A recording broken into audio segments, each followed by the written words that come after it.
Hanzo and I were both sons of the Shogun. We trained with swords together, played together. Over the years, we'd built an unbreakable bond. But one morning, our father summoned us both. When I saw that armor, the symbol of absolute power, I knew what was coming. He was choosing his heir. Then father handed us each a katana. Only one of us would walk out of that room alive. That's what it took to inherit his legacy. I thought of everything we'd been through together and sheathed my blade. I gave up my claim to the throne, but father just looked at me with disappointment and put the armor away. I could see Hanzo struggling with himself, torn apart inside.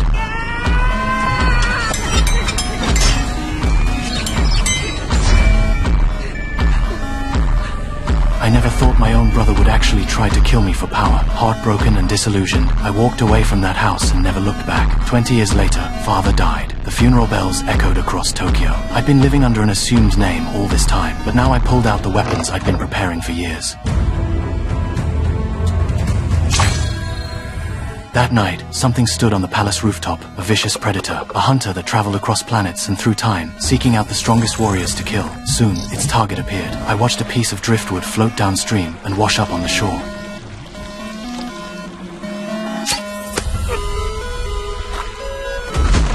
Moving carefully, I scaled the wall with my kunai, not knowing that the cloaked predator was right there, watching my every move. I quickly located Hanzo's position, but just then, a guard in the watchtower spotted me. As he reached for the alarm bell, I whipped out my chain and wrapped it around the hammer.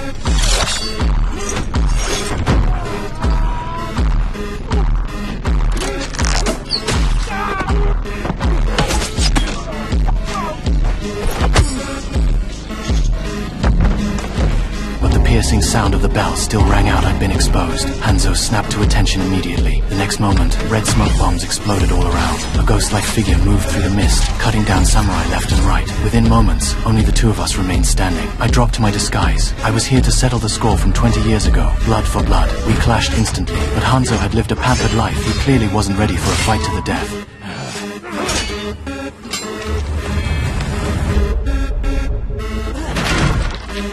Meanwhile, the predator lurked on the ceiling, patiently waiting to see which of us would prove stronger.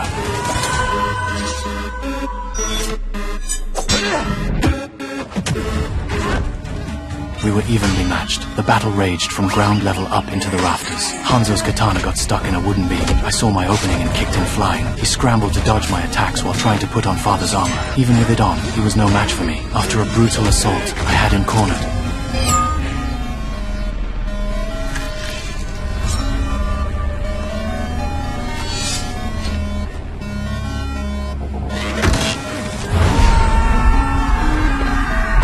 Regret hit me. I'd only wanted revenge for that one betrayal, but suddenly, a deep growl rumbled behind me.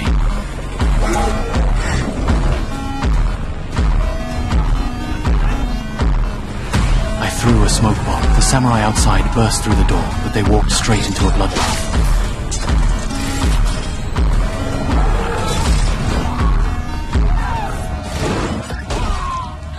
I knew I was outmatched. I had to get out of there, but in the blink of an eye, the predator cloaked itself. It locked onto my heat signature instantly. A blade shot toward me, and I barely rolled out of the way in time.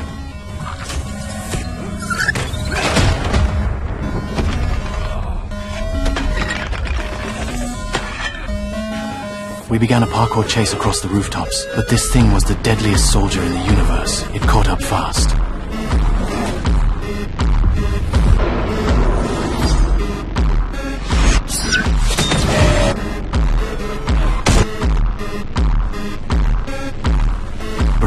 I struggled back to the shore. To my shock, Hanzo was still alive. But this wasn't the time to settle old grudges. That's when the predator materialized right behind me. Without hesitation, Hanzo threw himself in front of me, taking the hit. The blade went straight through him. I shoved my brother aside and used my agility to get behind the predator, but my blade couldn't even pierce its armor.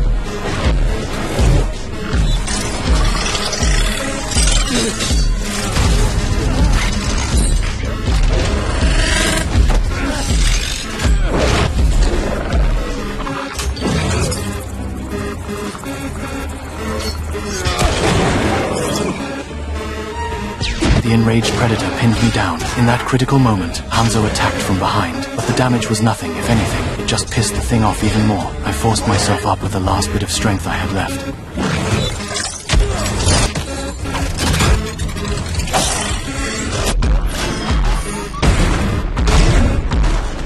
We We both struggled to our feet, but the predator had vanished, leaving only a trail of blood on the tree. It had gone invisible again. We steeled ourselves, eyes fixed on the falling leaves drifting down.